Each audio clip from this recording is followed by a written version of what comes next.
of repairing my koi pond, and in today's video I'm going to be putting the plants in, trying to get the pump running and trying to get the filter fixed as well. Need to put lily pads in, and yeah, stay tuned if you don't want to miss out on this one. So as you've seen in the last video, the fish are all okay now, so that's all good. So the next task is to get the lily pads put in the pond. I've got 1, 2, 3, 4, I think 6 maybe, and I'm going to be putting them in the pond now. So the first task was to put the lily pads along the edge of the pond. I had about 6 lily pads to put in. These have been around the pond for a few years now. You know, they get great growth off of them and great flowers, so it was important for me to keep these alive.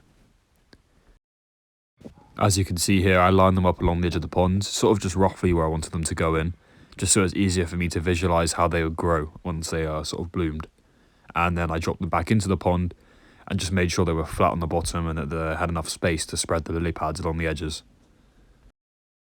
As you can see here, I put a few rocks on them just to hold them down, but yeah, they were all sat in there beautifully. I might move them at a later date so that when they bloom, the lily pads aren't too close together.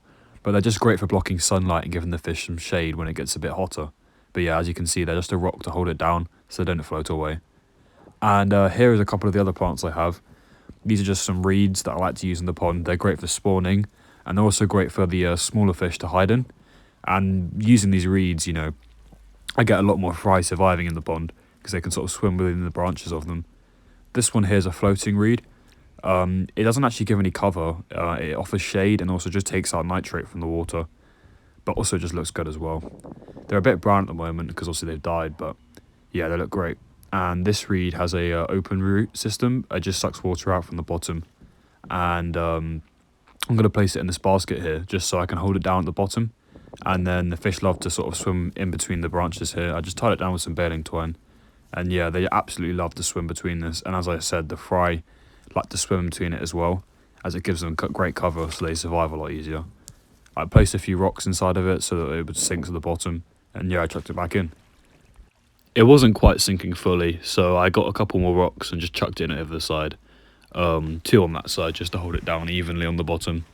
But like I said, this plant is still a little bit dead. I need to do a bit of a trimming on it, and then once it's trimmed, all the roots will sort of come through. But yeah, I was just happy with everything looked. As you can see here, the plants are all doing well as well. This lily pad was a little bit lopsided, so I had to readjust it and just put a rock on it just to hold it down temporarily. Once it gets waterlogged again, I won't need to have a rock on it anymore. And yeah, they were all beautifully lined up around the edges, and the pond was looking a lot better than it was before.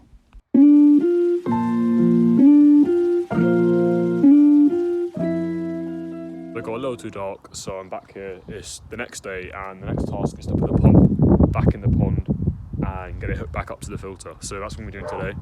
And then once we've done that, turn it back on and get the whole pond running. So I just pulled the pump across from where we'd been draining it out and just sort of reattached all the bits on it. As you can see here, the pump wasn't looking great. We still had the tape wrapped around it from where we were draining it out, so I had to remove the tape from the pipe and then remove the blue type as well and put the casing back on it.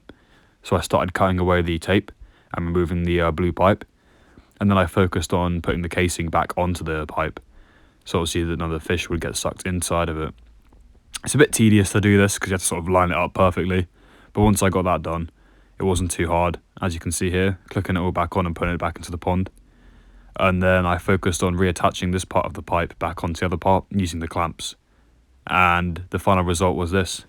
The pump was all nicely sat in the pond, and as you can see, the wire travels up all the way up here, and here are the clamps that I was readjusting, and that sort of runs up into the filter in the UV, and that goes up through here, through this pipe under the ground, past all the electrical switches into my UV here, and then from the UV into the filter, and then that then runs back down using gravity all the way back into the pond.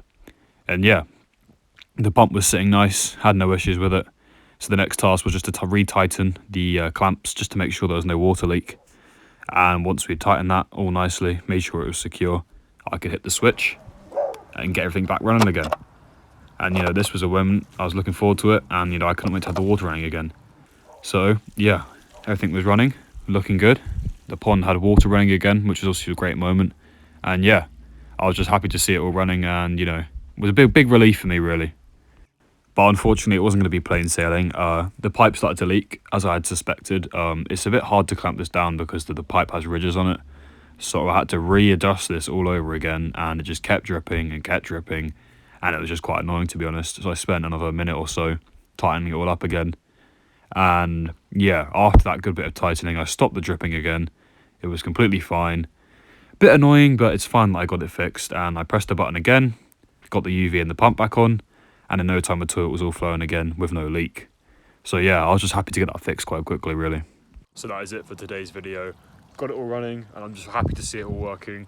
I will be posting another video soon, putting some fish back in the pond, just some goldfish to kickstart the bacteria. But for now, that's all I've done. So I hope you enjoyed. Please like, subscribe, and thanks for watching.